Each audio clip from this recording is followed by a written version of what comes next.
All right, bro. I think we definitely live right now.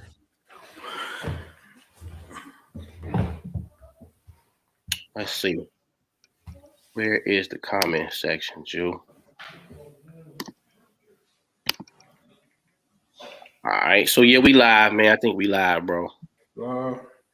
Peace, everybody. What's going on? What's going on? What's going on? Welcome to the channel. If it's your first time checking us out, we appreciate you guys coming over to rock with us this evening. We calling it Friday Night Live. Conversations with the Priesthood, myself, Minister Ju Noble Anpu. We're gonna chop it up, take some questions, get some commentary on some things. PCC, what's good? CC, what up? What's good? Peace. Rita, what's good, Rita? I know that ain't. Look at Rita, man. I know that ain't no clutter is possible, Rita. Yeah. Who else we got? We got Nikki Love in the building. What up, Nick? What's up? Trio Cash. What's good? So yeah, man, we appreciate everybody coming through to kick it with us tonight. If you're new to the channel, and you like the content, please consider subscribing. We trying to build this community up. Even though I don't be on here as often as I should be, I always tell Noble, man, I got to stay on YouTube, man. I be needing some reminders too, though, man, to get on this thing and keep it moving. But yeah, man, it's what we do. We talk about quantum physics. We talk about spirituality. We talk about real estate. We talk about leveling up. We got a wide range of conversation pieces that we like to have with the people. And so we just here to kick it tonight and talk to the people, man. Peace. Jay Jones. Yeah. Ernest is in the building. Ernest J, what's good? Muhammad Al-Ghazali is in the building. What's good? We see y'all. We see everybody. Lottie Dottie, what's popping? What up? Lock to the door. Yeah. So, man, Anpu hit me up. He's like, man, Drew, I'm finna go live. He in a good mood. Fridays is generally a feel-good type of energy. You know what I mean? Yeah. How it go? The beer just got paid. That's right. Friday night. Hey, I remember that shit. I was living in Chicago. I'm gonna tell you, right in between 51st and Damon, there's a little street before you get to, I think, Damon. Before you get to 51st, called James. Mm-hmm. Living on James Place, bro. And that shit used to come on right there. You know what I'm saying? Yeah. Y'all know the vibes, the Friday night vibes. Y'all finna let your head down, kick back, have you a drink or two. Got your nails did. Yo, pull up, man. Hold on, man. Let me go get me some Ciroc. Go ahead. Go get your glass, man. So yeah, we just decided to come over here and kick it, man. Have some conversation. We really wanted to do like a question and answer. Yeah. Kind of let the energy kind of flow from there for whatever commentary we decide to get in from some of the questions and answers. We love you too, Lottie Dottie. We see you out there. Appreciate the support. You know what I mean?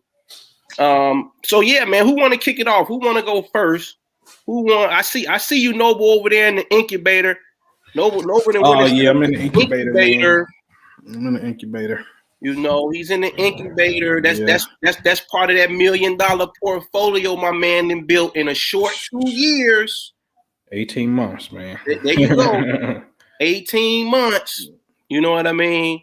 And so that's where a lot of the work goes down, and it's gonna go down on some of these podcasts coming up. I don't know, man. Noble, you got some announcements you want to make before we Man, man, ain't really nothing. You know what I'm saying? Y'all ain't nothing but the work, man. Salute to the people that's coming through on the new website, thefamilywealthclub.com, thefamilywealthclub.com, man. My job is to, man, really show y'all this game on this real estate shit. This shit is a whole nother, it's a life changer. Be able to set your family up, set yourself up for create generational wealth. You know what I'm saying? Stuff that we got in play, we own it for life. You know what I'm saying? Just keep you a tenant. People gonna always need a place to stay. You know what I'm saying? And it's cash flow for life. If you just want to pay the cash flow game, then it's a whole nother game that we can play, with this wholesale space, especially with the wholesale space, man. So whatever your cup of tea is, you think you can do it, man. I promise you can do it. I got this new thing called Real Estate to Millions. It's a 90-day intensive. I ain't really counting the time. I just don't want you bullshitting me because I ain't got time for that. You know, where I'm gonna show you exactly what I did, and I'll be right there every step of the way. So as soon as you come through, like my man Joe just came through, my man in Memphis, hot ass area in Memphis. First thing I did was set him up. Hey, I need you to get inside of your local Memphis real estate wholesale group. It's the first thing I want you to do. And then the next thing I need you to do is XYZ. Need to build this component of your team. Then I want you to call that person to verify that they handle certain transactions. They handle these transactions. You got that. Then we're going to moving on to how to target the properties and make it, send some campaigns out to get the ball going. So my job is to get you on base. I'm not selling you a class. I'm not selling you nothing that's automated. I'm right there in the trenches with you in real time so you can get you a deal. Motherfuckers can't believe it. You know what I mean? Like, damn, that's it. You know what I mean? Like, my job is to hurry up and get you paid so we can get paid and we can do deals together. Like, I got a deal right now, Ju, on the table. It's a no-brainer. I should do it. I just got some mental reservations about it because I just want to do some other things. The house is probably worth about $60K, right? Mm-hmm. We can grab control of the house for $15K. Actually, for $15K total, and she is signed out of it. Now she got back taxes, $30,000, right? Mm-hmm. This is not bad because you can have the tenant pay it. And so right now, the city ain't sweating it right now. Mm-hmm. She ain't been paying it obviously in all the years that she owned it. And you ain't paid taxes in fucking 15 years. Mm-hmm. So what you can do is you can pay 20% down, which is $6K to the bank. I mean, to the county taxes. Mm-hmm. So, and get a payment plan started. And then they may be like, well, yeah, you owe me $500 a month for the next 5 years. And your rent could be rent $775, which is undervalue, but you may have little cash flow. So even if it's at $800 and you got to pay $500, we ain't counting insurance, you know what I'm saying?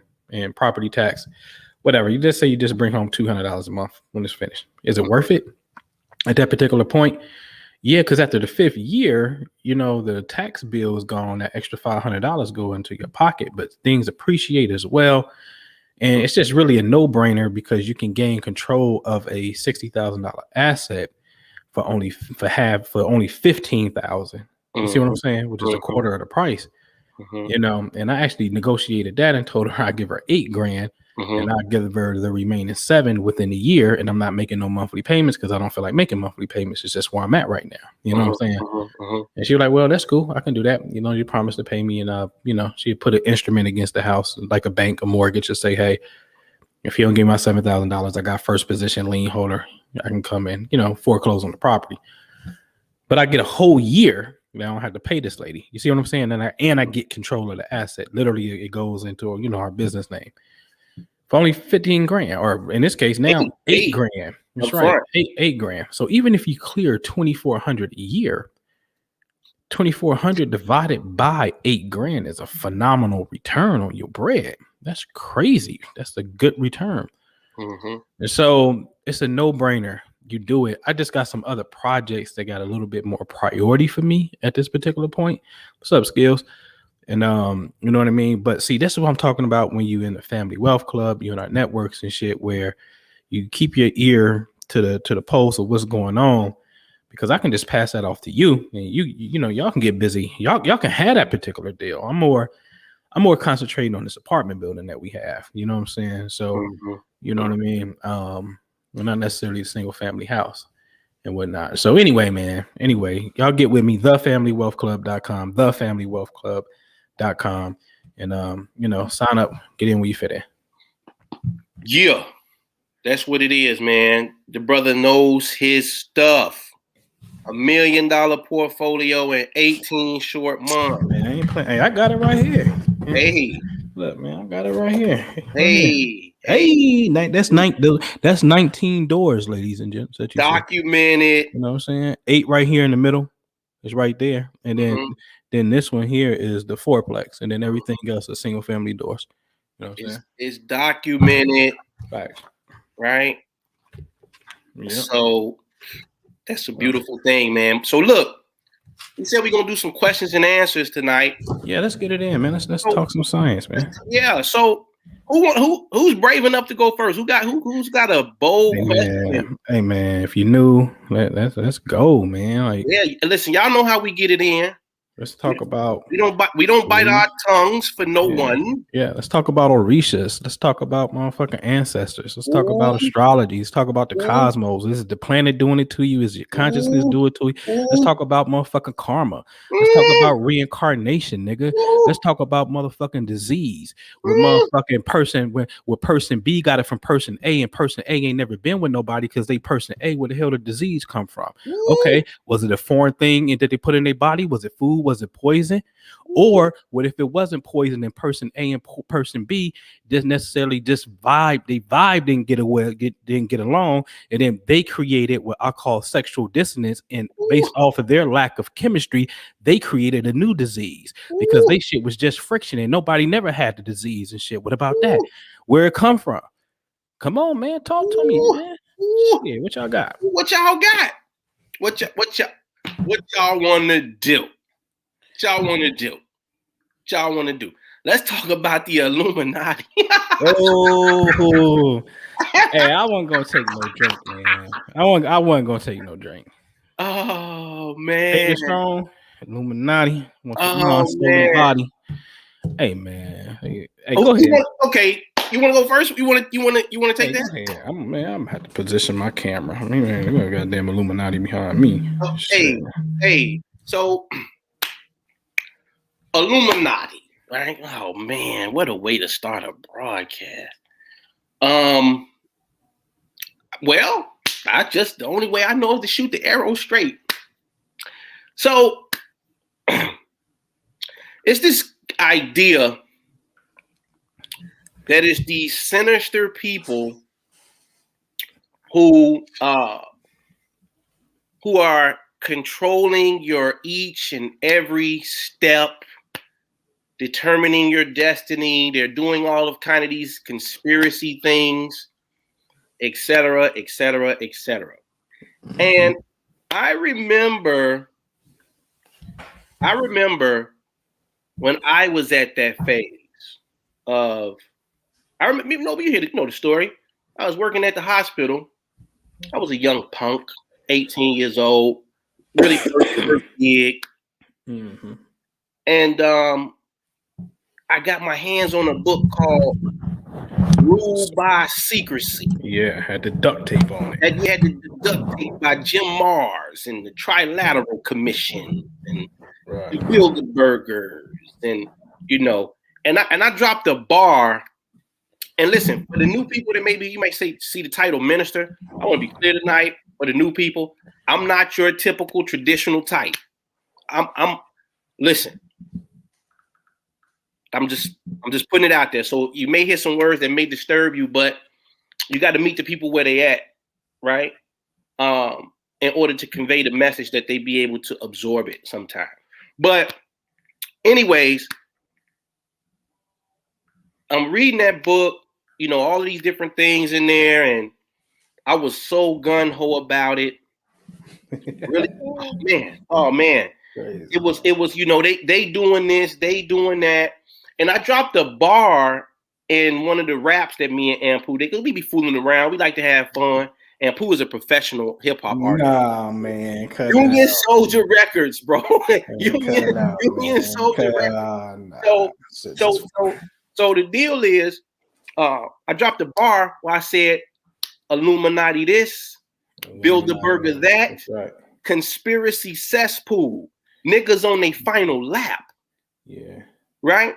Yeah. And so the thing is, how does that impact your personal experience?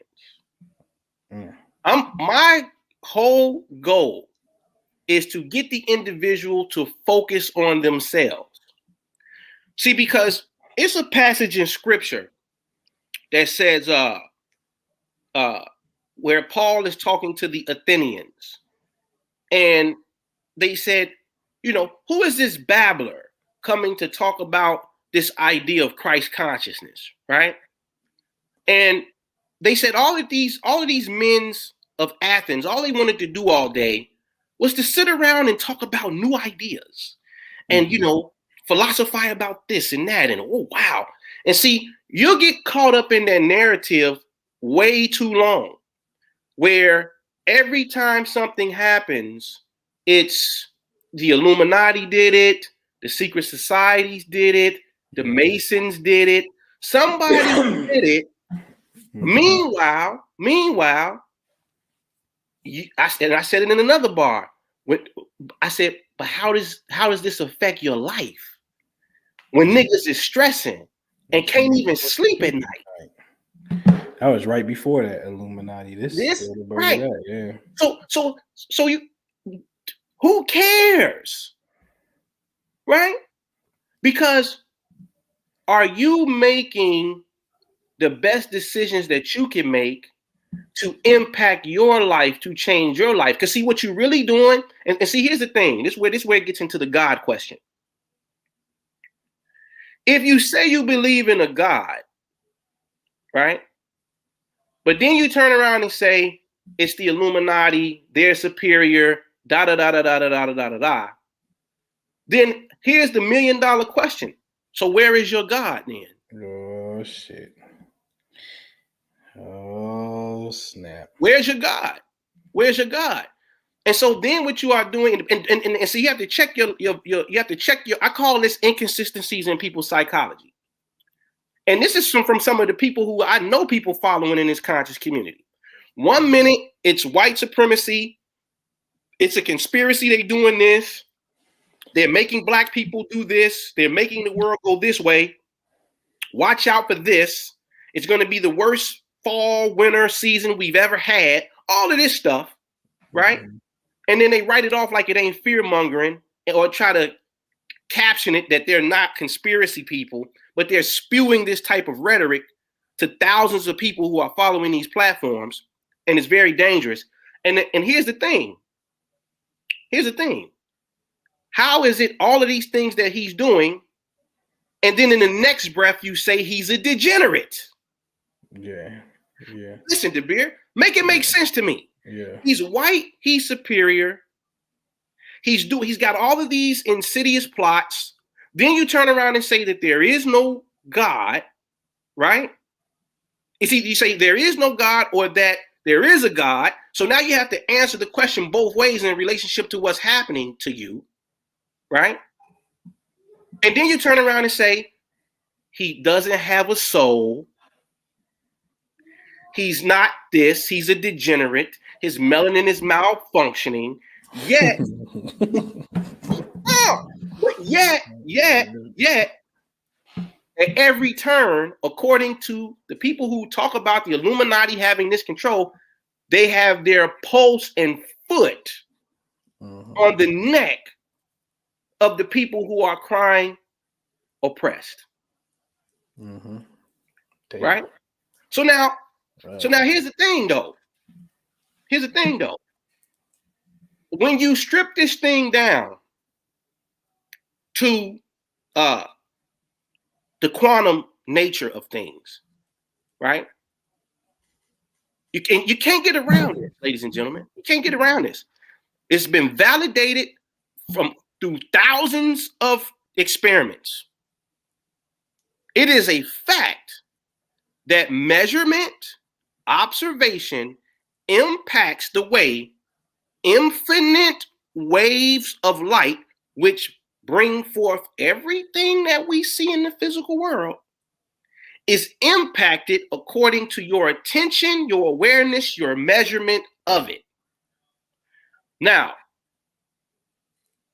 if you keep repeating the Illuminati did it, the Bilderbergers did it, the Rockefellers did it, all of these, all of these fake senses of pride, listen, De Beer, people are ecstatic because Prince Philip died. Oh yeah, that's one for the team. He was 99 years old. Right. Queen Elizabeth, 94, 95. You know, people, and they, like, if she croak, like it's one for the team, huh? These people have lived a double life. Shit. Easy. Easy, right? But yet they're degenerates and they're this and they're that. So we're gonna have to stop that, and we're gonna have to put the primary focus back on ourselves. And I remember, Noble, having a conversation with somebody on your Facebook years ago when Minister Ju had just started to turn the corner, right? Where, you know, I stopped making excuses for people who look like myself, right? And the feedback that I got was, oh, so you one of them type of niggas. You one of them type of niggas say, oh, because you made it, I could make it. Somebody even had the nerve to tell me I was down with the Boule. Boule. Yeah. They asked me, are you with the Boule? Now just look how far that victim consciousness penetrated these people's psyche.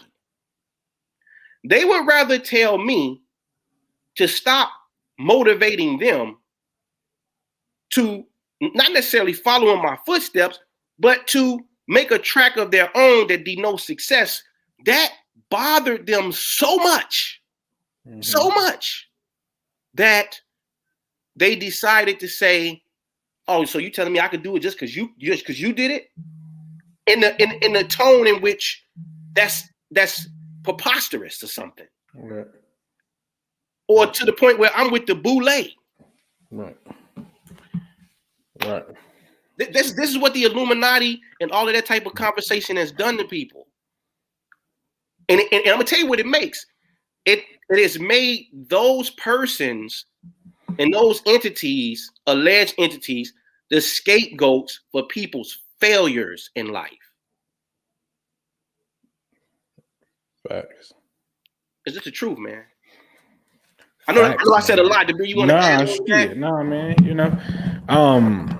Man. The Illuminati is the kindergarten stage of the game. You know what I'm saying, y'all? That's where we, that was the initial shock of initiation. It was the something ain't right in the world and the powers that be.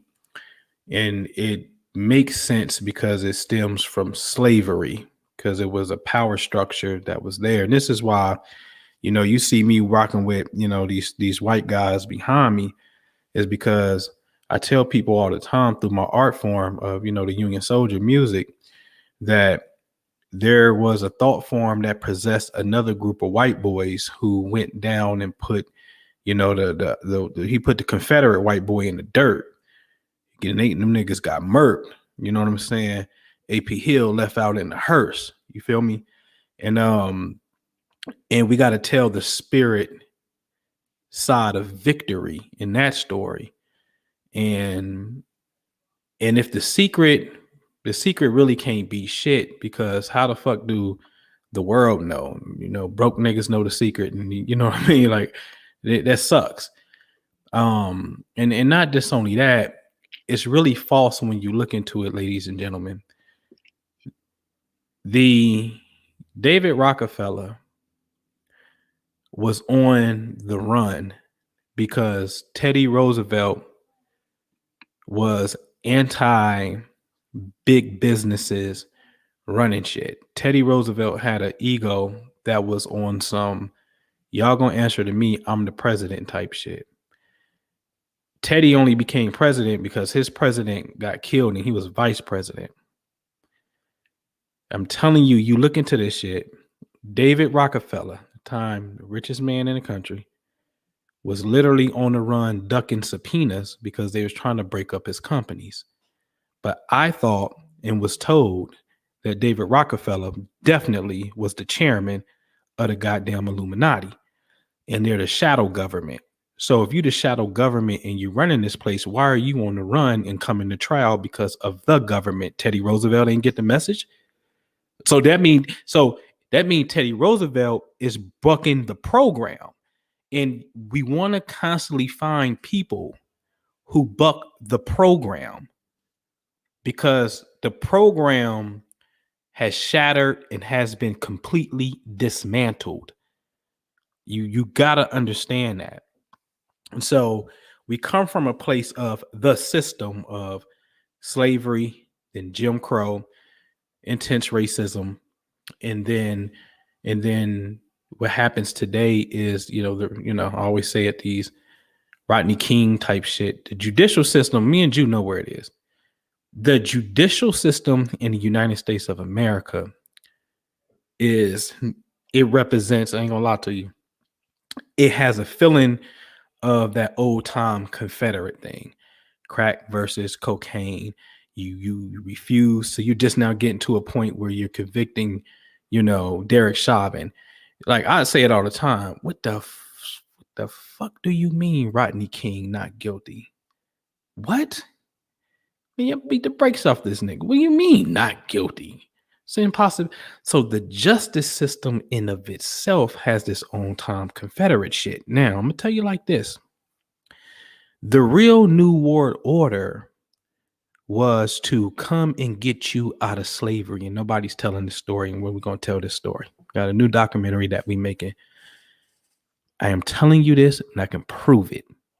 It's easy to do. It's real easy to do. That's the New World Order, was the Northwest Ordinance. No slaves allowed in the new territory.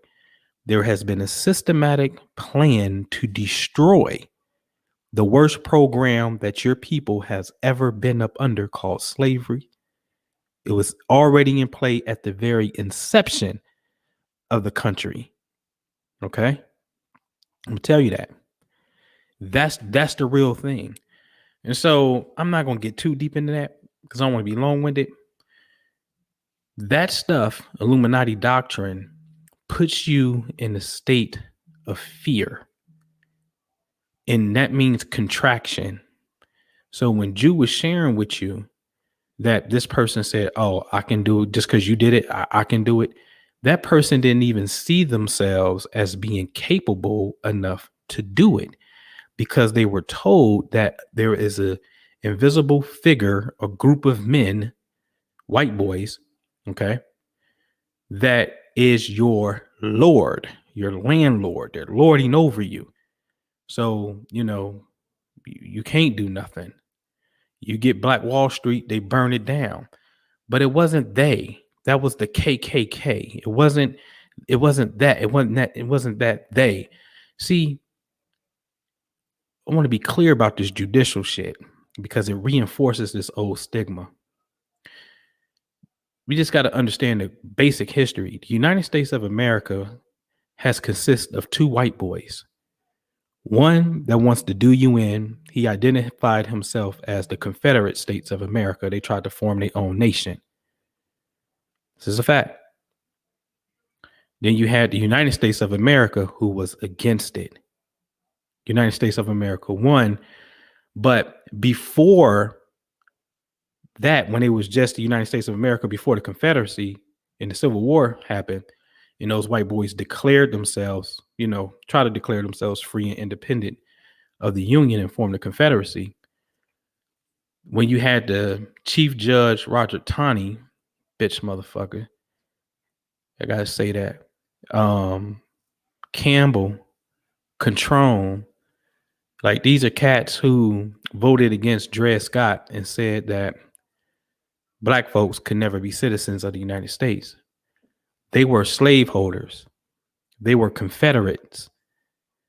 They were inside of government already, because the government in America consists of North and South. Eventually, we know what happened. That ruling didn't stand. It gets reversed. They get their ass kicked in war. And we here today. So the program is gone. Now, some people like to take and think the program is more of a global thing. No, it's not. It's not. Here's a case. They told us that the International Monetary Bank was the bank that all of the countries pay the Illuminati. That's their bank. Mm-hmm. There was the chief financial officer, or the chief of that shit, was a gentleman by the name of Dominique Strauss-Kahn. He came to New York one year and allegedly sexually assaulted an African hotel, hotel staff member. And he was arrested at the airport by NYPD. Now, this motherfucker's from France. He didn't get the diplomat, but bump the diplomat. He's Illuminati. He's the head of the goddamn bank, ladies and gentlemen. What is the Illuminati doing being arrested by regular New York Police Department officers for? Make it make sense. There's holes in this thing. Big ones. There's big holes in this thing. It doesn't make sense. And you can't say you want to set him up. You can just say, motherfucker, you out. We the commission. This mob shit. You out. You ain't got to go try to set him up and have old girl come. Like, that's bogus. And see, what's going to happen is, this is what you got to understand. I come off the gas with this. Every time that somebody try to, niggas make up stories and hypothesize like a mug, because they'll tell you, well, that was just a ritual to get him out of there, brother. And then they make up all these different stories. But no. That wasn't it. It was, it's July, August, September, October, November. It's Jason months, nigga. Jason. Yeah, Jason going, and so now they got to do, and they start creating these stories. And what's happening, unbeknownst to them, they are defending these group of people, because we come over there and try to take you away from it and say that's bullshit. You say, nah, bro, they got to be doing something. So you start protecting the ideology that they doing something. We saying, yo, them motherfuckers don't exist. That's some bullshit, bro. We free. The slaves is free. No, that's because the North was tricking us, brother. If you don't shut your Sambo ass up, what you mean they was tricking us? Harriet Tubman had a gun and went down south and started killing white folks. What kind of trick is that? Make that make sense. I'll say it again. Harriet Tubman, which later became, in a group of people, men, became the United States Colored Troops, got guns, marched down south, and started shooting and killing white people too. Make it make sense. So you have to get away from that narrative of somebody controlling and circumscribing your reality. And you have to understand that what these cats did, the Bilderbergers and Rothschilds and shit, the goddamn Vanderbilts went broke. Ju, they went broke. I know. The family members from the Vanderbilt don't got that. They lost that. So what happened? Like, it don't make sense. And people are lying to you, ladies and gentlemen, about it. And here's the other thing. I remember a few years back, this might have been about 4 or 5 years ago, we were invited, myself and Anpu, we were invited to come on the broadcast to talk about, the things that we talk about generally. And it was a father and son combination. And we had like 3 consecutive weekends on their platform. The father, much respect to the brother, he was into the arts, hypnosis. He used to, what was it? No, he was like an army instructor or something. Yeah. He was a medic in Vietnam. And he used to hypnotize these people. They got their legs blown off and shit. They about to die. He hypnotize them so they can, get fixed and they can live. Right. And so he was much aware of the mental arts. His son, obviously not so much. And so when we came over there on the platform, it was explosive, right? Like, the people were vibing to the information because they never heard it like that before. And a totally new perspective on, the situation of Black folks, consciousness, conscious community, et cetera, et cetera. A new light was shed on that platform. And it was so disturbing to the son. I'm just going to show you how deep. I don't know, but that shit ain't crazy. This is crazy. Let me tell you what he did. We had 3 weeks over there where we ambushed that show, right? Mm-hmm. The fourth week, the week, well, two things happened. He went back and deleted one of the shows. The second show. The second show. Mm-hmm. It got so explosive on there that he deleted the second show. Then a couple weeks after, when they came back to their regular scheduled broadcast, Mm-hmm. he created a show, and the title of the show was, listen to me very carefully, ladies and gentlemen. That's crazy. Imagine yourself on a slave ship like your ancestors for 45 days. That's right. Listen to this. Listen, look at what happens. We're so in love and romanticize that part of our history. And then we say stuff like, never forget. And we think that in some type of way, this is prideful because we're holding on to this idea. You have to really examine that psychology. Is it really strength, though? Think about that. You want people in the now where they have no recollection of that experience at all, right? You want to put them back 300 years mentally on a boat, in chains, defecating on one another, traveling on water for 45 days. You told your audience to imagine that. The information that we presented was so out of his range that he resorted to the most extreme opposite end of the spectrum to galvanize his base again and had them identify with the pain of slavery. Now, here's the thing.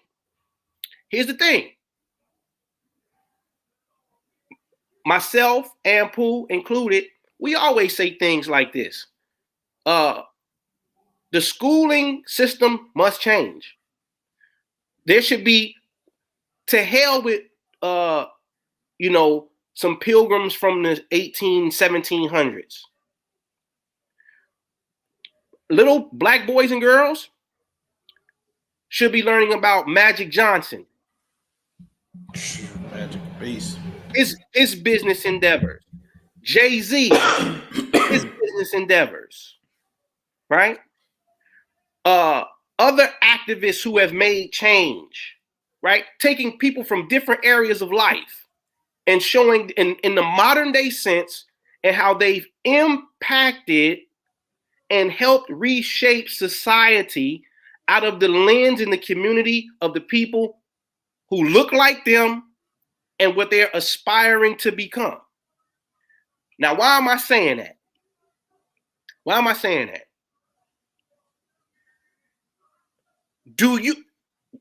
And white people don't talk about them being slaves. Yeah. Hey man, you remember when Hitler put our Uncle Cap, you know what I mean, in the oven? They don't have conversations, man. In fact, it's the total opposite. You better not bring it up. Mm-hmm. You better not bring it up in no type of way where it seems derogatory. But it's going to be an anti-Semite. Yeah. Right? So here's the deal. Why are we basking in that as if it's a trophy piece? Other people who have went through these struggles, it's not in all these textbooks. Oh, in the 1400s, we used to be slaves in Morocco. Or, that doesn't exist. And then watch this, DeBeer. Watch this. And then when they come out with movies like the 10 Commandments, right? Mm-hmm. And then they depict the Egyptians as white people. The black people are up in arms and upset about it, right? Even though it may be true, it is true. But I want to give y'all some game. what have they done?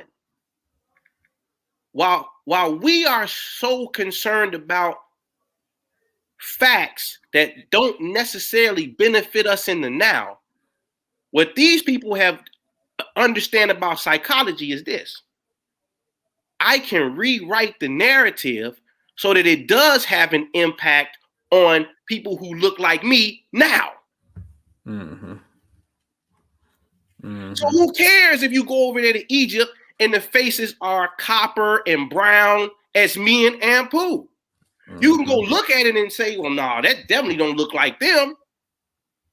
But they understand the power of imagery, right? And they understand how to circumvent different aspects of the psychology and use it to benefit them in a world sense to gain traction of what? Strength, power, we've been here before, et cetera, et cetera. Now, I try to run this same concept across the black folks, and they'll say, Ju, you're crazy. That's not the truth. That's not how it really happened. But yet, you're holding on to something that's actually making you a loser and fighting a deficit all of the time. Right. Right. So that may be a hard pill to swallow for a lot of people, right? But it's just the truth, man. You know? Let's see. Yeah, man. Yeah, got any more questions? Keep them coming. Load the chat I know up. we missed one. We talked a bit. Let me see. Load the chat up. It's a good question. Somebody said, look at this question. Why have we not come up with a term or concept similar to anti-Semite? Great question. Yeah. We need a phrase or a term that's your stick. That's how you keep the dogs away or at bay. We ain't got a stick. We haven't formulated because we're basking in the victimization of it versus learning how to turn it on his head and use it as a weapon, a real weapon. Right? So let's see.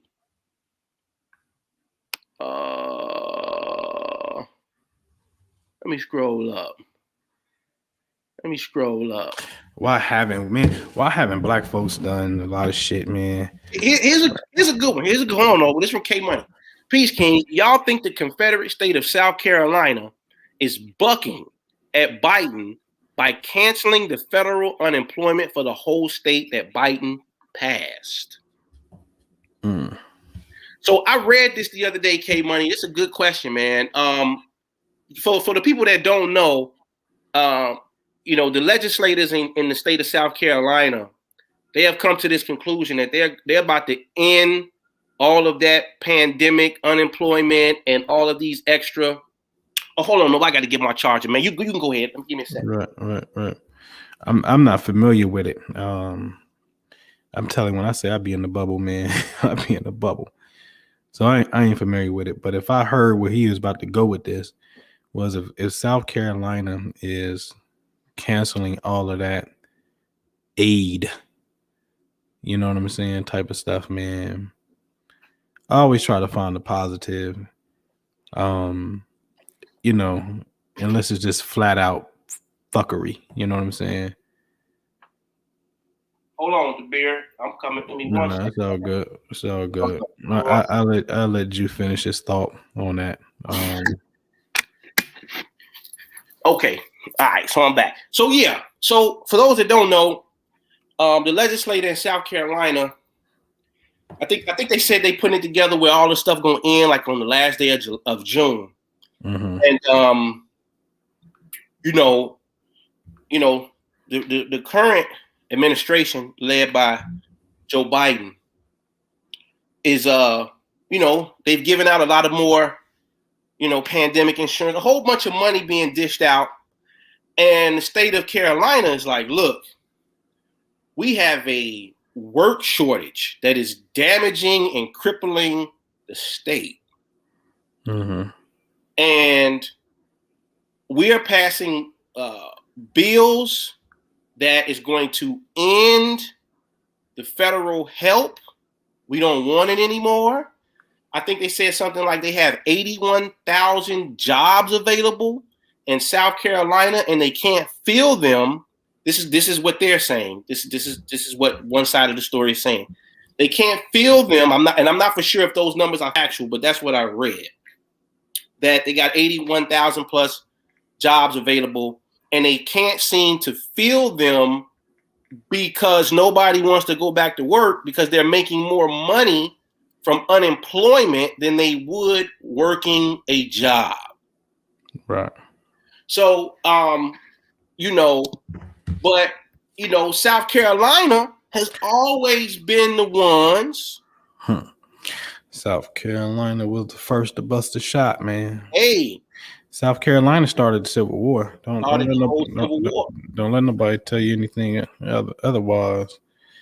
But see, and there's been me and Ju talk about this. There's been a major role reversal where now the southern states are the conservative Republicans that actually will line up more with some of the most common sense views that we would have versus, now the liberals who were the, creators of the Ku Klux Klan and your slave masters and whatnot.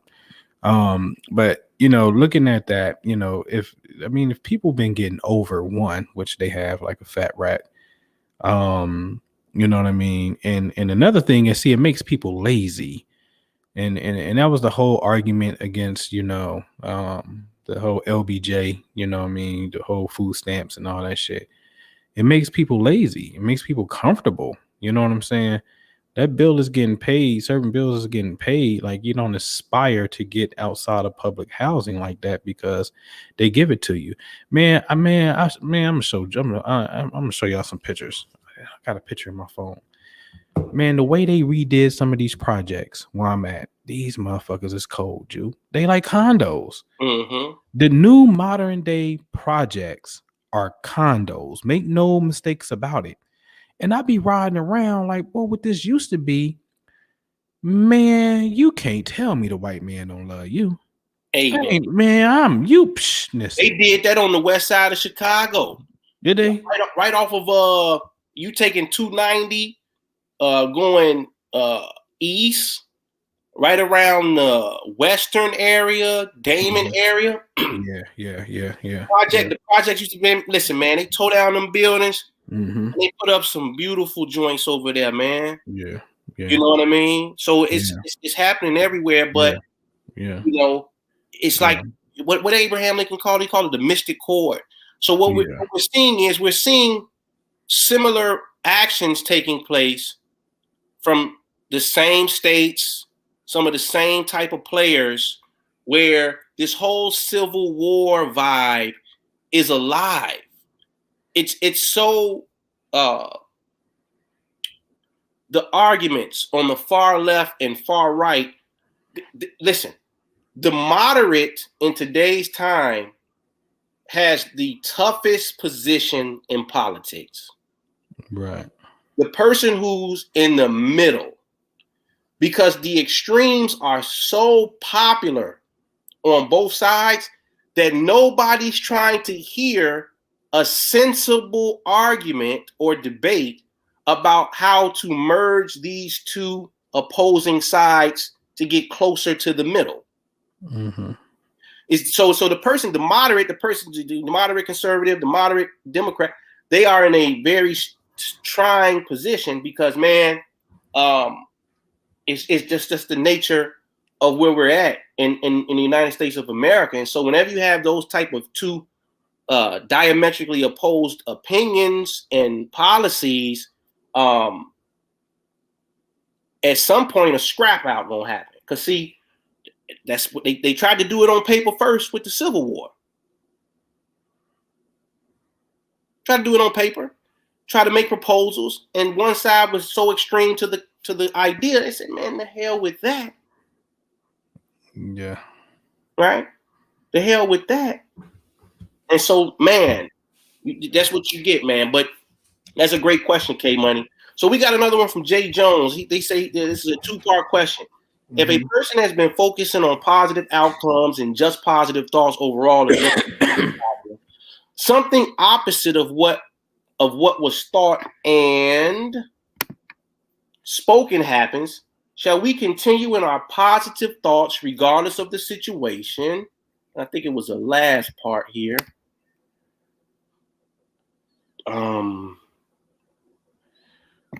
It said, is it like a test or resistance from the universe to or quantum realm to test our persistence and what we truly want? Great question. Man. So I go first. Man. I go first. This is where the little nuances become very important in this whole manifestation, law of attraction thing. I just made a post last night, right? I want y'all to listen carefully. You've got neuroscientists inside of Fortune 500 companies teaching CEOs and businessmen and women mindfulness practices, visualization, etc. to help their companies continue to expand. This is a fact. Mm-hmm. This is a fact. So my post last night, I said, if you don't know how your brain actually works, and you've got a lot of philosophy about the law of attraction, you could be doing yourself a horrible disservice going down that road. Because you're not equipped enough with the nuances of the mechanics of what's actually happening to facilitate an end result. So how do I answer this question? Before you got hip to the law, how much news were you watching? How many negative thoughts or how was your self-talk prior to your transition? Right? Why is that important? I'm going to tell you why it's important. The little structure in the limbic system called the hippocampus. When you have all of these things going on in your life, it literally shrinks this structure that's responsible for allowing you to mount the image, hold the image, do the visual work, right? This is what this structure is responsible for. If you've had any traumas, emotionally, physically, a bunch of negative self-talk, this structure will shrink, and it also facilitates your ability to do what? Problem solve. So the question if I'm counseling somebody, I'm gonna ask them these things. Okay, well, what were you doing prior to? Because see, a lot of times what people do is this: they come in with a lot of baggage. It'd be a bunch of baggage, and they'll be like, "Ju, I want to manifest $1 million," right? And then I tell them, I say, "Well, look, you really need to start on the thing that's been pressing you the most emotionally first." Mm-hmm. Right? You got to do some maintenance and some cleanup on your mind first. Because see, if you don't, what's going to happen is you're going to get that feedback. So how does scripture give it to you, Ju? So the state of consciousness called Christ, right? State of consciousness called Christ, right? Did he not have to go into the wilderness for 40 days and for 40 nights and be tempted by this entity called the devil or Satan? Well, on multiple occasions, he was tested over and over and over again until finally he overcame that suggestion or influence. And then what did they say happened? Then once he got that state behind him, right? Get behind me, say. Once he got it behind him, then they said, what happened, Ju? Then the angels came out and ministered unto Christ. And they say, and that's when he started his ministry of miracles. Right? So you gotta ask yourself some real thorough questions. right? And then scripture also talks about persistence. Like they got the parable of the persistent widow, right? And it's conditioning. It's conditioning. And so if you've had some things prior to, before you started to develop and really train your mental, then it's like somebody trying to lose weight. Them fat cells is against that shit. Yeah. They against it. And they're gonna fight. They're gonna fight. And they're gonna pop, you're gonna be like, damn, this can't, da da da da. And so, man, that's a really good question, but I would always say check your background history. Check your background history and see, did you jump into it with these positive thoughts about what it is that you want to manifest before you actually cleaned up your Garden of Gethsemane? That's the question that I would pose. Go ahead, Noble. Well, the question may be, then I'm gonna answer it. What is the Garden of Gethsemane?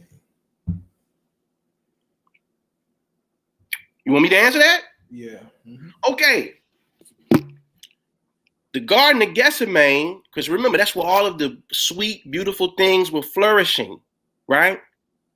This was the abode where the Christ would go in solitude to pray. The Garden of Gethsemane is your subconscious mind, where all of the beauties and the beasts reside. But they're painting this picture to take, because see, the Christ had already defeated his beasts. So now that garden is flourishing with beauty. So this is where, do you got irregular tweeds? Because see, let me tell you something. They said that the Christ was from Nazarene, right? He was a Nazarite, right? Mm-hmm. Nazarite, when you translate the word Nazarite, you know what it means? An unpruned vine. So what were they telling you? What is an unpruned vine? These are clusters that are growing in a way where you're not benefiting from what it is that you're planting in the ground, because they're all knotted up and clustered up, and you can't even get to the goods of which you planted. Why? Because you haven't pruned the plant. You haven't tended to your Garden of Gethsemane. You haven't been in there getting the weeds out, right? Getting all the little, whatever don't belong popping up out of the ground, tilling the soil. Making sure that it's fertile enough before you go dropping seeds in there, right? So if you got a bunch of gunk in your engine, I don't care what type of fuel you put in there. You can put 93 premium. The car's still gonna run like trash. You got to get the gunk out first, But that's the Garden of Gethsemane in the shortest way I can explain it. Right. Hold on, I gotta try to get this light right. That's better. All right.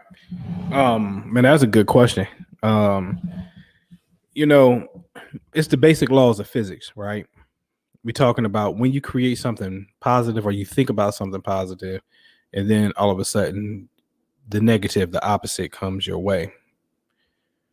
One of the most prettiest observations in the law of physics is when you look at a car burn rubber and kick up rocks. The car's going forward, but the rocks are being spit backwards. When you walk, you do the same thing. Although walking forward, you're kicking things behind you. And so this motion of ours in this reality creates duality, but this is the realm of duality. So when Ju gave you Christ and then Satan coming from behind him, when you give you the Garden of Gethsemane where it's more plush versus the unpruned vine, which later comes into the cartoon called Beauty and the Beast, which goes into another great cartoon called What's the one with Bing Bong, Jew? Inside Out. Inside Out. When you go into the deep subconscious mind of the dark floor, all the way down, where the monsters are, the sleeping clown, and the imagination. That's right. And they're showing you the polarity or the duality that exists within the psyche of the human being.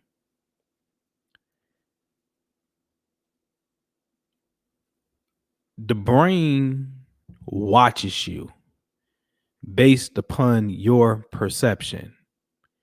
You tell the amygdala, this is negative, this is happy.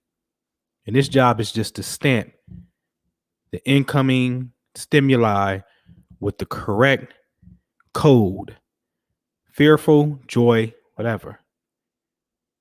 The hippocampus job is, okay, I got this code. Negatives over here, to the left, positives over here, to the right. That's all it's doing is watching you. That's it. The observer. So when you see the opposite appear, it's a reflection that you're actually moving in the correct. You're moving in the correct direction. Go ahead, Drew, with the next one, please. Okay. Hey. And I also want to add this too, because he mentioned a wonderful movie. Gotcha. Y'all get a chance to watch it. It's called Inside Out. We always mention this, like one of our favorites, right? I'll be right back, Drew. Okay, go ahead, bro. And so there's a portion in the movie, right? He mentioned Bing Bong. In the movie, Bing Bong represented this little girl named Riley's imagination, right? And they went to this place called Imagination Land, right? It was joy, sadness, Bing Bong. They had made it to the place in Riley's brain where all the lights and the cameras was popping. And, they was getting into the role playing and the acting and all of this type of phenomenon. Then it was some guards, though. It was some guards around Imagination Land, interestingly enough, right? Like watching. Who the hell is coming in here? Almost reminds me of the seraphim who was protecting the throne of God in the Old Testament, right? And but anyways, so all of this is going on, and so they take who got picked off, Bing Bong off, and threw him in this dungeon where all of these things were in the subconscious mind of Riley. She didn't like the vacuum when she was young. She didn't like to eat broccoli. And this big old clown named Jangle scared the hell out of her at a birthday party, and she was forever scared of him. And all of these things were down in the dungeon of her mind. But it's interesting. They threw the imagination character in the dungeon, right? And then Joy and Sadness had to run in there and try to rescue, right? Bing Bong, which is the imagination. So I just had this conversation too with a member earlier today. Joy and sadness are emotions, they're feelings. The feelings, the emotions are the gasoline to the Rolls Royce. The Rolls Royce is the actual imagination. All the detail, right, that goes along with what it is that you say that you want. See, because you can have the pretty car, but if you ain't got the gas, it ain't going nowhere, right? And you definitely can't put the gas in the car if you ain't got a car. So they're inseparable. They were showing this principle here by adding emotion and imagination, to these characters. But the point that I'm trying to make here is this. Once you start activating these principles of your mind, right, you're going to awaken a lot of the other things that are laying rest in the recesses of your mind. So this is where we have techniques like the golden aura, the banishing right, that we practice inside of the membership, because I know what's coming. I already know what's coming. You're gonna have to deal with that, or the positron pass, et cetera, et cetera. So Noble's right and exact in his assessment. Like, listen, you're gonna have to show yourself approved to yourself, right? You know what does it say in Book of Psalms? Why sleepest thou, O Lord? Awake. But imagine this: somebody been in darkness, sleeping, all the lights off. All of a sudden, here you come, activating a principle that been laying dormant since you was 8 or 9 years old, right? Then all of a sudden, here you come cutting on these light switches, and this child been asleep for 20, 30 years. Who wants to wake up from that? So the Book of Psalms tell you, why sleepest thou, O Lord, awake? Dost thou now cast us off forever? Right? So it's a process, man. But I got one for the love doctor. Ooh, this right up my cancer rising buddies alley. Here's a question from TM Brad. Yeah. Ask me, how do you find love? How do we find love, Noble Anpu? And you can't ask me a question like that. Hey, no, you can't. I'm about to put it on you all day. No. Yeah, you got. Hey, show that wedding finger, nigga. Nope. Ain't doing it. Hey, show that wedding finger. Hey, I'm trying to learn the game from Minister Ju. Look here, man. No, listen, man. This guy right here, man. I tell you, man. This guy, I love this guy, man. This guy,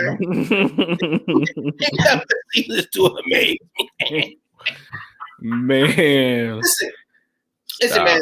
So the deal is, how do we find? Okay, though. Let me throw the alley-oop to you. Right? Let's get into some of your Hebrew bag of tricks. Tell me the science. What's the difference between Adam and Eve and the energy between them that you use to demonstrate this force? People are always adding, but what happens when you take the principle of the Adam and Eve as state consciousness or principles? Well, give me the math. Yeah. I mean, so in basics, what happened was in Hebrew, each letter equals a number. Therefore, each word has a numerical value.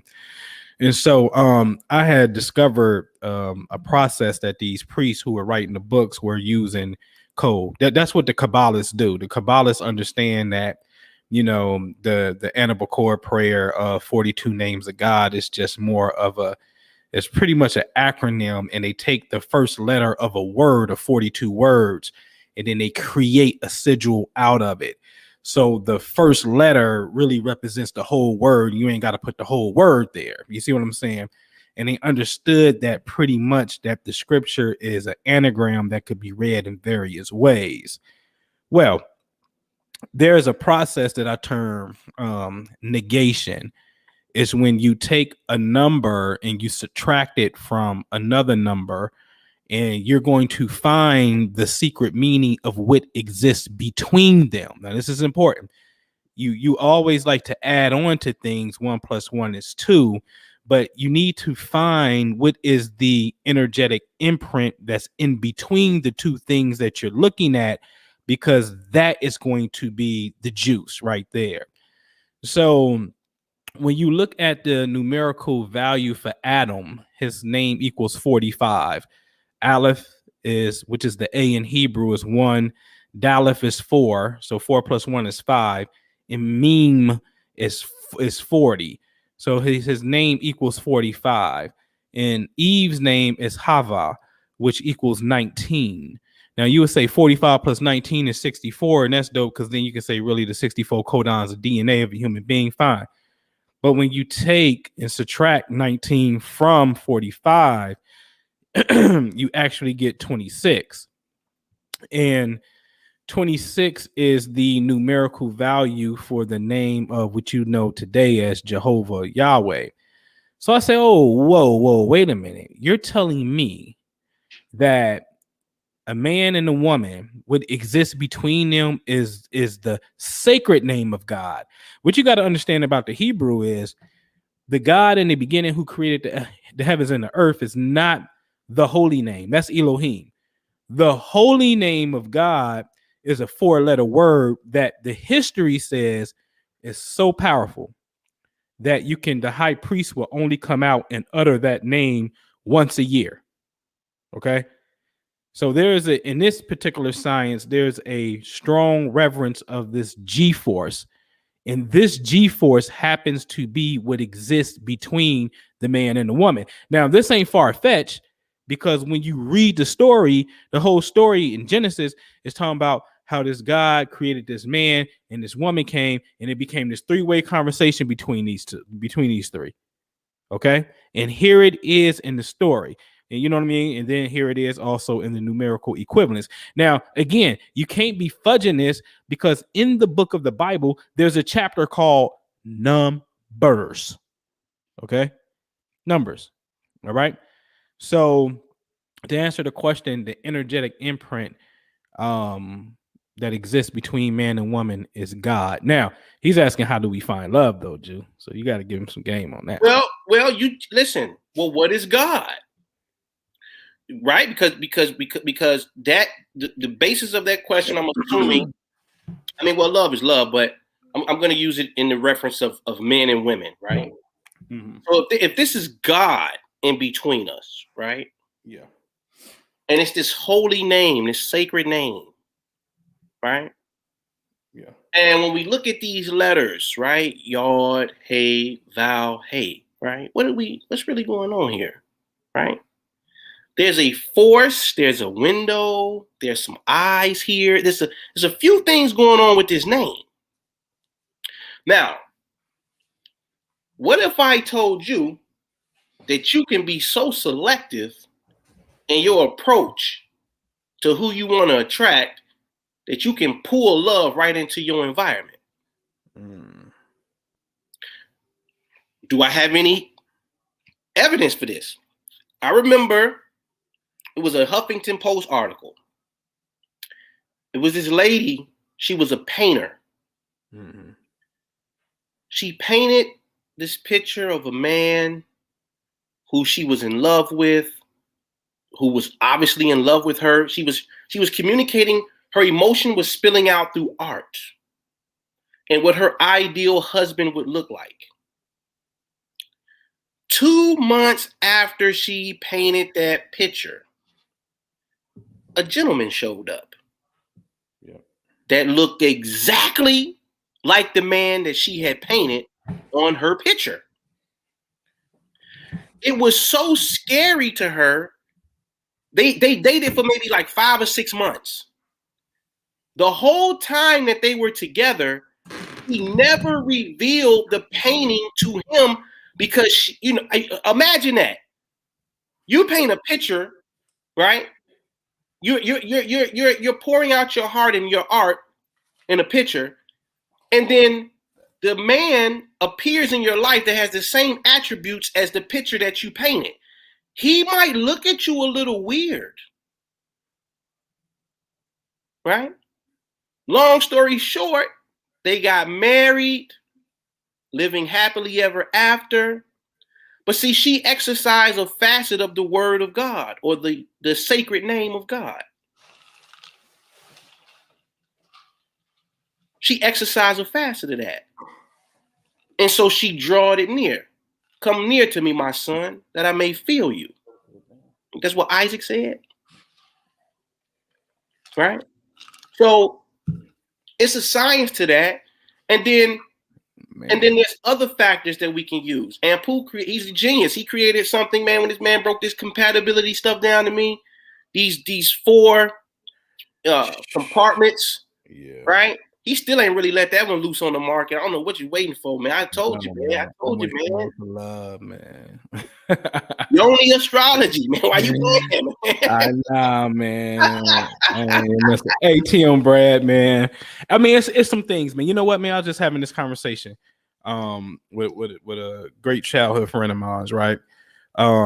One of the first orders of the day, honestly, man, I think Dr. Gary Chapman has done an amazing work on understanding love languages, because, I mean, dude said all of love exists and it is expressed only within 5 ways. And I'm like, God damn, there is a million, if not a billion options that somebody could do. And you telling me love is confined to 5 realities. So then that's like, well, shit, that can't be hard.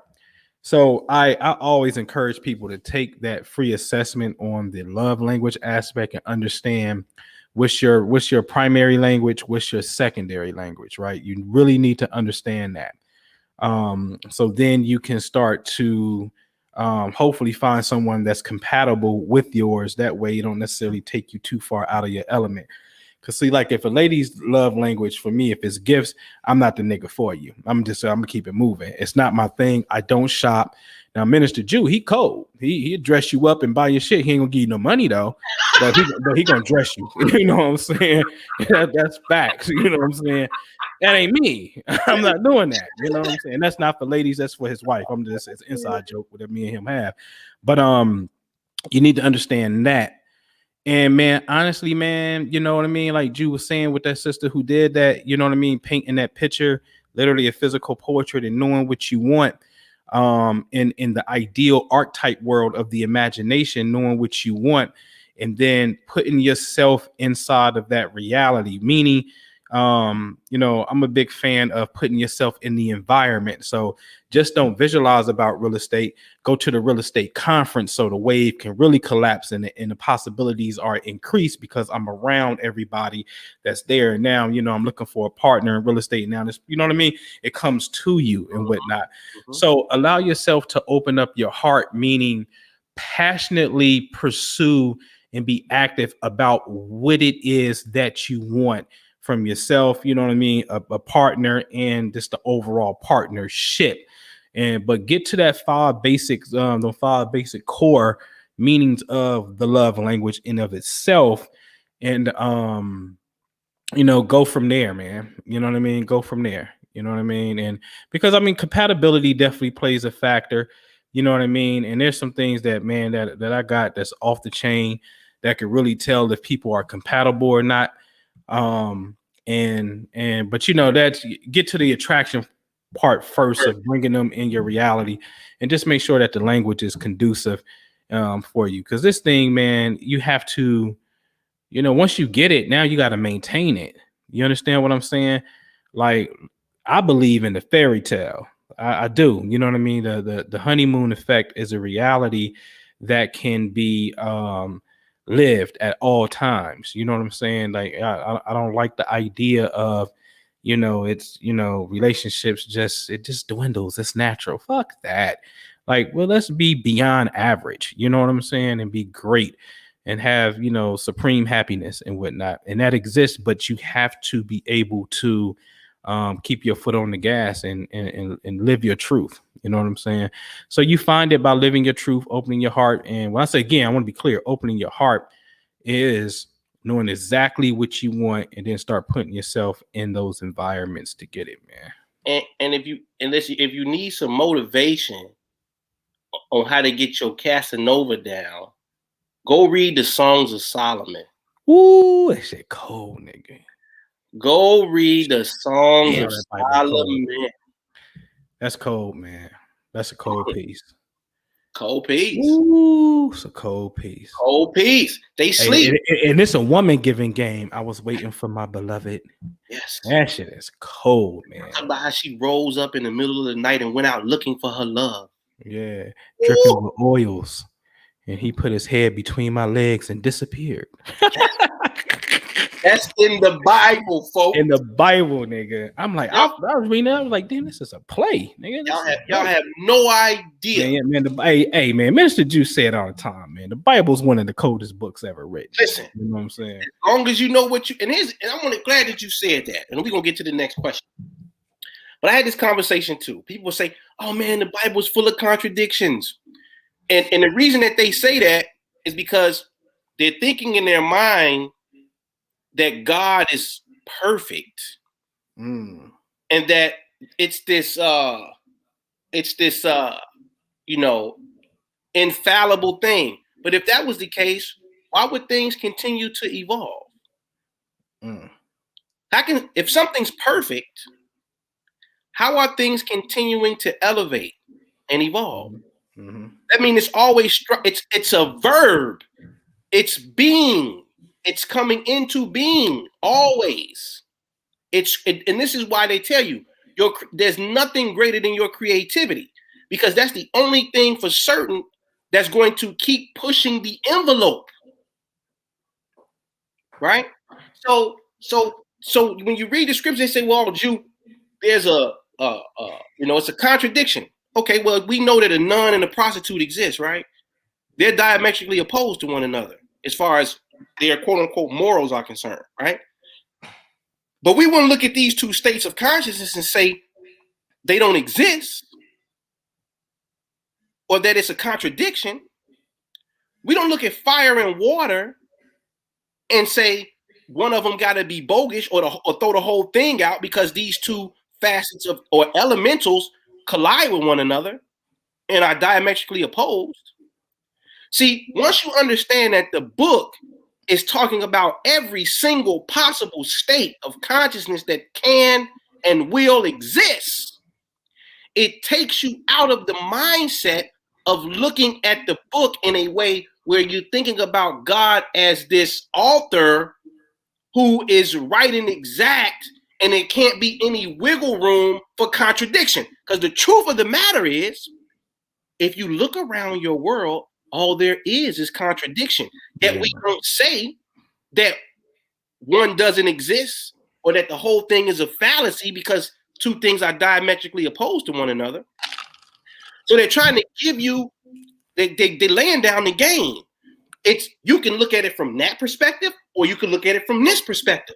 That's a state, that's a state, that's a state, and they all exist. Problem is you've placed this God concept outside of yourself and not looking at your fellow man and woman as the Elohim or the gods that are producing the phenomena from those states. So you find yourself in trouble every single time. But look, ooh-wee. Uh-oh. Curious about the Atlanteans versus Lumerians. Did we create the Lumerians? Oh, now listen. Nicholas Hampton, I want to say this first. I may not know you personally, but I'm going to answer your question in a broader sense as far as my vantage point on questions like this. Right? Here's the question. Here's my question. For people worrying about the giant people, the Nephilims, and the Nomos, and whoever else, right? Here's the question. How does this improve your life? That's the question. Because, and I'm not speaking directly at you, I'm talking to anybody who's catching this broadcast that has this type of ideal. And this is a good question by Nicholas Hampton, by the way. Okay. How does this improve your circumstance in your present position? Because this is what ends up happening. We start taking our imaginations and driving that priceless vehicle to these destinations that won't reap reward or benefit. And then we find ourselves having these debates with people about the giant people, the midget people, the bird people. Is it people living under the ice in Antarctica? Are there people in the inner earth? All of these questions, right, that activate the imagination, because that's all it's doing. And yet, you still have aspirations to make more money. You still have aspirations to be happier. You still have aspirations to find love. You still have aspirations to want to travel. You know, you have all of these desires and aspirations, right? That would much more well be suited and benefited if you turn your imaginal eye in that direction. You see? So, does it really matter That's the question. Does it really matter? Right? What do we have in front of us? What do we have directly in front of us? How is that going to impact your children? Yeah. How is that going to impact your wife, your husband, your mother, your father, your close friends? How is the Lumerians or the Atlanteans? It's a good story, and so I understand the neuroscience behind it. That captivates the mind. Anytime the imagination is made alert, it captivates the mind. And so, but it's dangerous when it's not being productive. Because then you go down this rabbit hole of never-ending, unverifiable data, and then you start to build a concept, right, about the world that you live in, and it's fluff, really. You know what I mean? So this is a great question. I'm glad Nicholas Hampton asked it, but this is the best thing you can do with that, though. Historically, the legend is, the Atlanteans are Lumerian in the Pacific Ocean was first, and that whole ring of fire, which do exist to this day, which is the crazy earthquake volcano activity that's around the Pacific Ocean on a landmass. That continent sunk, and they went over to Mount Shasta. Now, we've been to Mount Shasta personally and held spiritual retreats here, and it is without a shadow of a doubt something that is otherworldly and very, very powerful. And this is a place to go that you really want to shoot something off into the ether. You go to Mount Shasta without a shadow of a doubt. The Atlantis civilization, again, said to be a very advanced civilization. I don't know who creates who. The legend is that Lumeria is first. I remember even getting a reading from a white lady that said that I got a lot of master numbers in my birth chart, and I was a part of both civilizations. Every time I get a reading, somebody, the way my chart is set up, I got what's something called this Metatron's cube. But they always tell me about I'm always into the spiritual sciences, and from incarnation to incarnation. This is the best thing that you can do with that information is if it's about the grid work, because both of those sciences or the civilizations was working on the grid, meaning how do you elevate the consciousness of humanity? One of the best things that we did physically, you can have information like we up here tonight and we have information.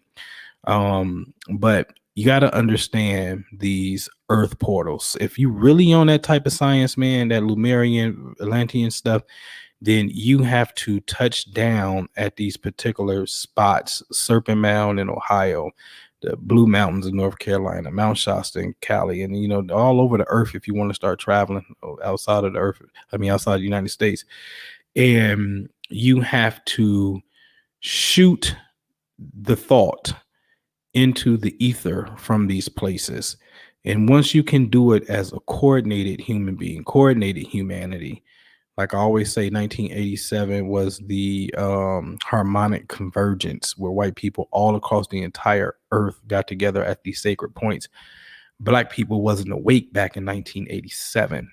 You just now start getting into hip hop at that time. You ain't thinking about no goddamn pyramids of Teotihuacan and all this stuff. You ain't thinking about that spring equinox and shit. You nowhere near it. Right? You're just now getting to full moons and affirmations, and you're just now there. And so you have to participate in something like that on sacred spots with a very powerful collective. That's how you can do that particular line of work, because at the core, that's what they're really talking about, is you helping elevate not just humanity. When you go to these sacred anomalies, an anomaly is Serpent Mound. You go there and you break out a compass, a digital compass. You can take a manual compass, and you're not going to be able to get a reading. The needle is going to move like haywire because it's an influx of energy. They call it vortex of vortices. When you go to Sedona, Arizona, it's a known fact that the place is a vortex of energy. You understand what I'm saying? So to help assist the energy on the earth, you're tapping these spots, empowering them up, and along with bringing humanity the people that's on your wavelength with you. That's the best thing you can do. Now you're activating that. And now you're not letting, like Ju pointed out, the worst thing you can do with this information is just have information and not do shit with it. It'll drive you crazy. It'll do all kind of shit, right? You have to be able to physically put it to work. And that's the way to do it. Now, this is great. This is great commentary from you, Anpu, because this allows me to elucidate on another point. Notice what he said. You, we, the living being, have to go to these points. That's right. You, me, us, the living beings have to go to these points. Which leads me to my next conversation piece. We have to be very careful with placing the power outside of ourselves. Mm-hmm. We have to be careful with that, right? Now, according to science, it's no way that I can rule out an external God. Can't do it. Not with 100% certainty. But boy, I'm going to tell you something. From the years that I participated in this work, I can safely say 100% of the time, I can guarantee, especially for the people in my membership, I can guarantee that they did it. I can guarantee that they did it. According to them appropriating certain phenomenons in their own consciousness, and then it happens. Now, here's the thing, because I just got to address it, right? Religion versus spirituality.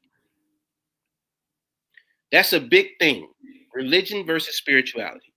And so I'd be questioning, I'd be in my mind, I'd be saying, well, okay, who's defining these terms? Mm-hmm. How are we defining these terms? Right? Because what tends to happen is the woke crowd will say religion is bogus. And then they'll say, but we practice spirituality. And then they'll have 15 statues, right? And a whole bunch of other objects.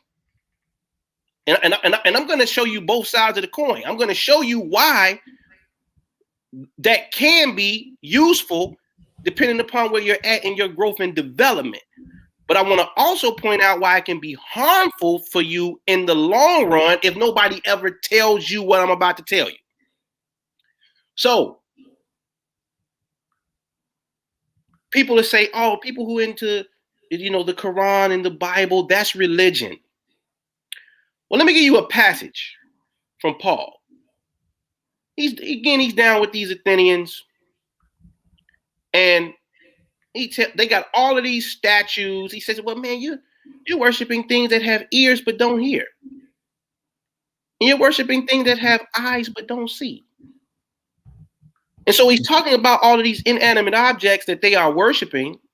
And then he turns around and tells them, I see that you are very religious in your ways. Verbatim. Go fact check me on this.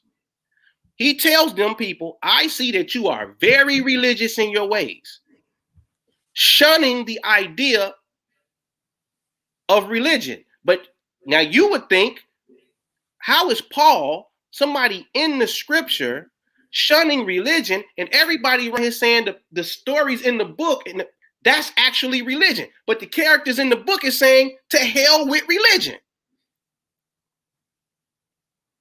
Now,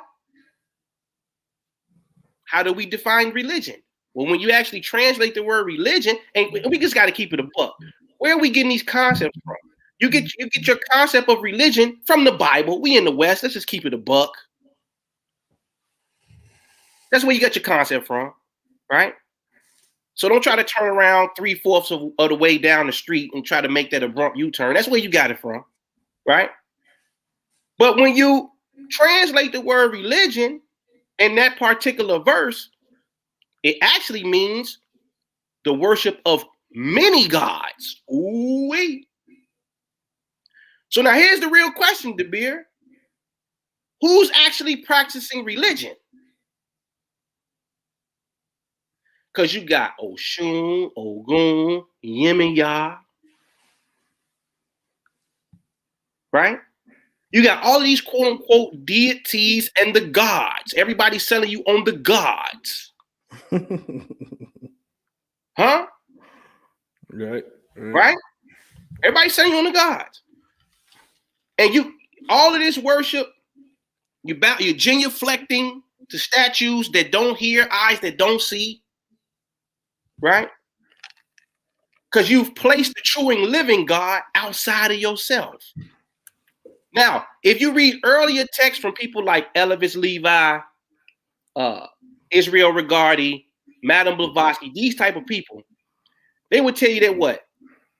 If you're using these type of objects, the real reason that you're using them is to do what, DeBeer? It's to focus your imagination. Yeah.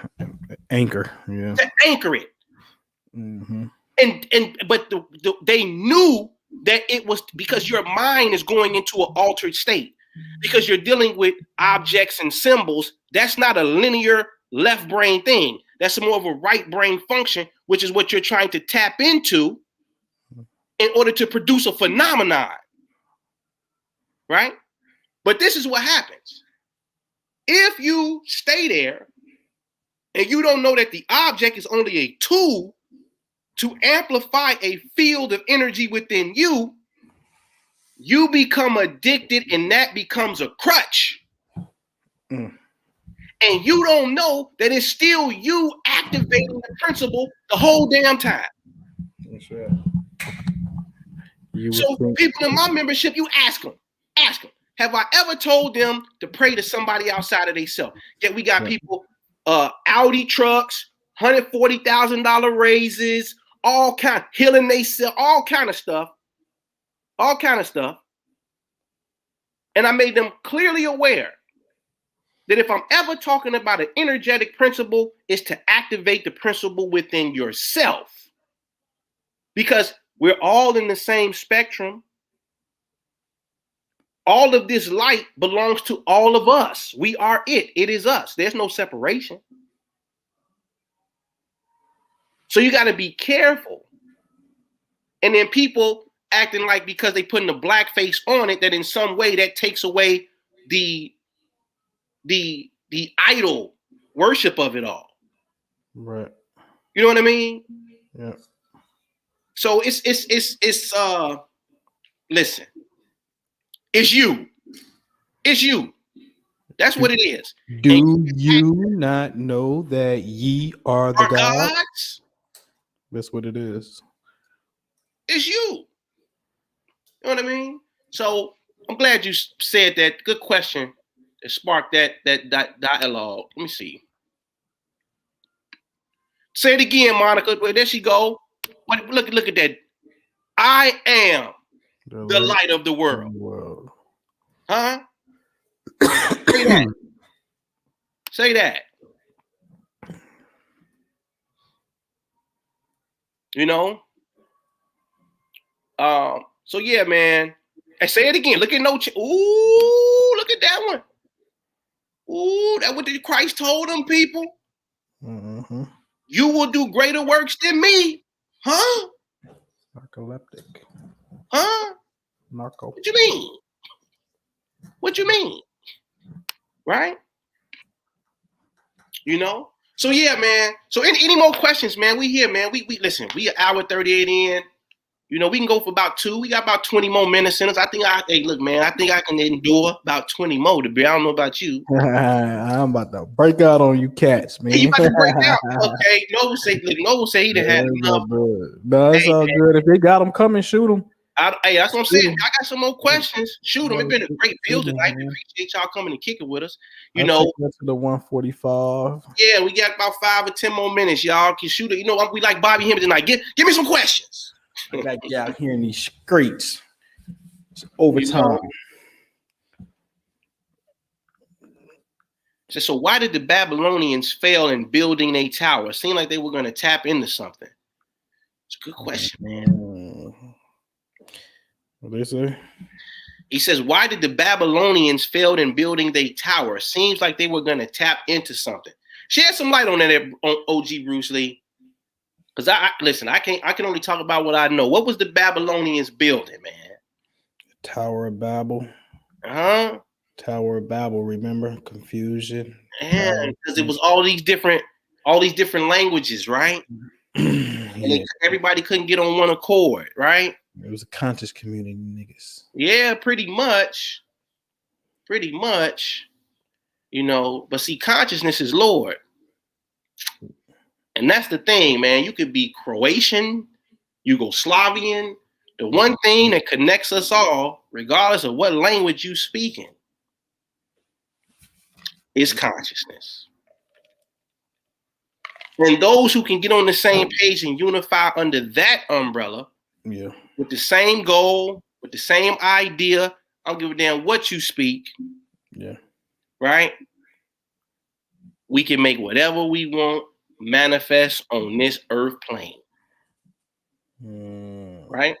And this is another good question. A good question. No chance. So, Ju, what do you recommend to maintain that what you have already manifested? Great question, man. Ooh, y'all coming through tonight. So here's the deal, right? It's like anything else. Steady maintenance.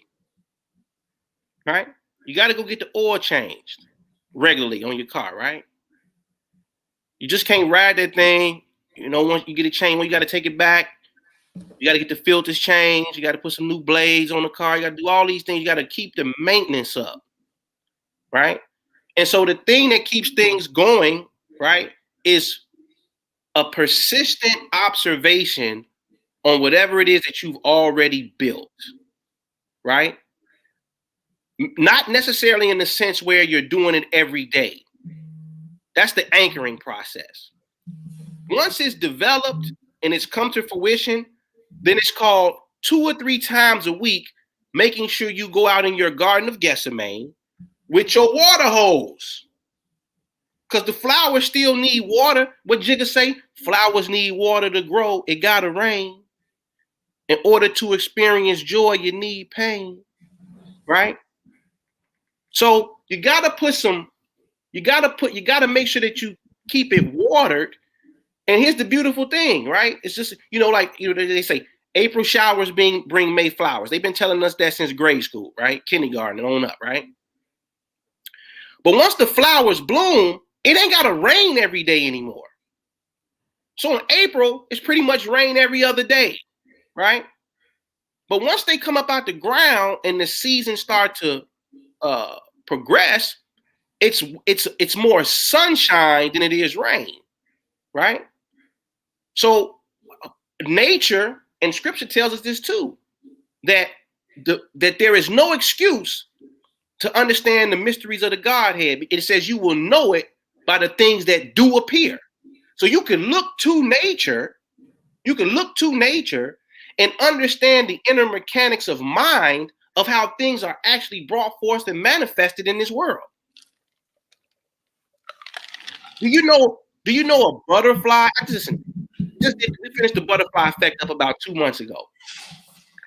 Do you know a butterfly when it's in its cocoon, when the caterpillar is going in the cocoon? Do you know the name of the cells that develop in the caterpillar as it's making its transformation? They call them imaginal cells.